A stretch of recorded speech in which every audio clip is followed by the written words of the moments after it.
Personal Protective Equipment or PPE. Importance of PPE. Personal protective equipment is essentially a range of items you can wear that will protect you against various hazardous conditions. PPE is important because it prepares you for health and safety risks and gives you extra protection in the event of an accident or against the elements.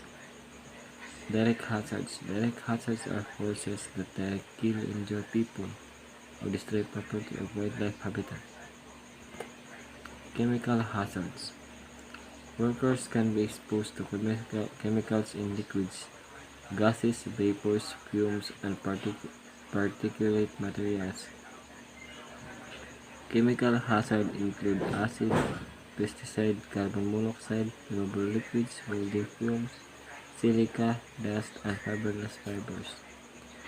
Biological hazards. Employees who work with other people, with animals, or with infectious materials can be exposed to biological hazards such as blood, fungi, mold, viruses, and animal droppings. A physical hazard can injure workers without contact. This type of hazard includes radiation, working in extreme heat or cold, spending hours under the sun, or being constantly exposed to loud noise.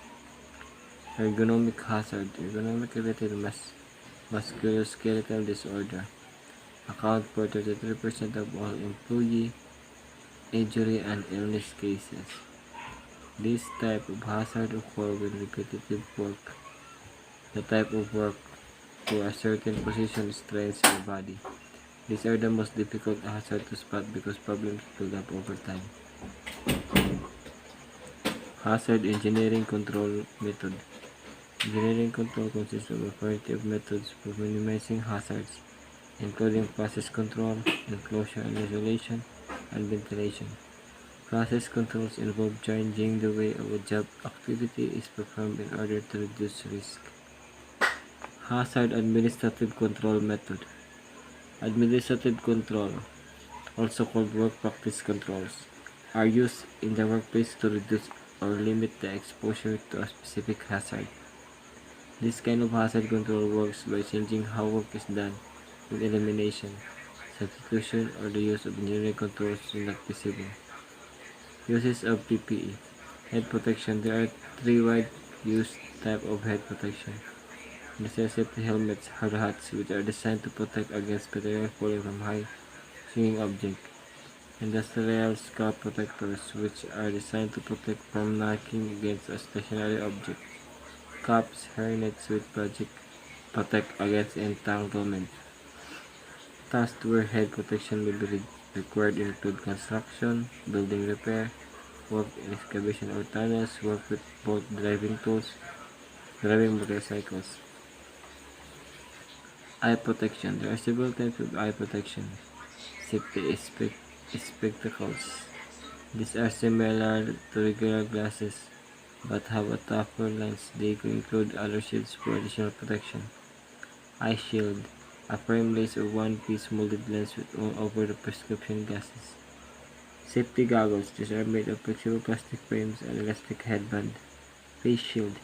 Heavier and bulkier than other types of eye protection. Face shield protect the face, but do not fully enclose the eyes so that to protect against dust, gases, fumes, and mist.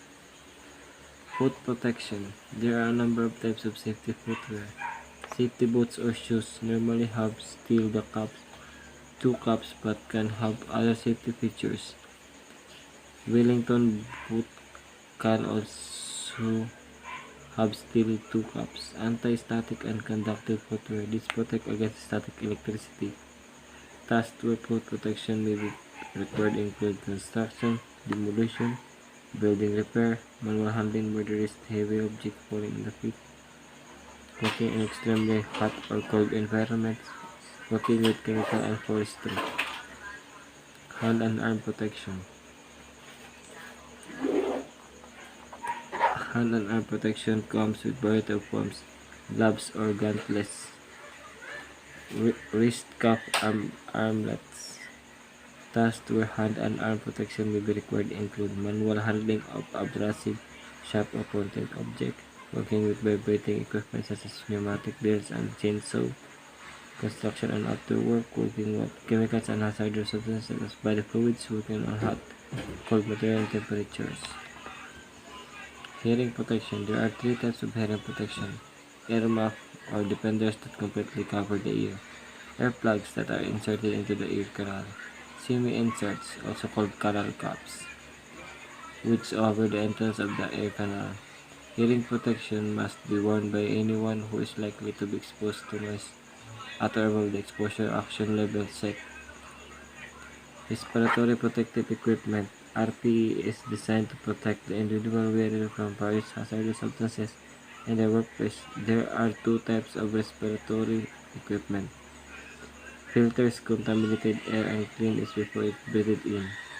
Supplies clean air from independent source. RPE may be required working with a large amount of gases, vapors, dust, powders, welding, grinder, cutter, and saw use. Facial hair, stubble, and beard make it impossible to get a good seal in the face. For this reason, you need to be clean shaven to allow a good seal around the face and prevent any leak of contaminated air into the lungs. Rule 1080 of Occupational Safety Health. Workers shall provide with approved safety shoes and leg protection whenever necessary, determined by the nature of work. Thank you.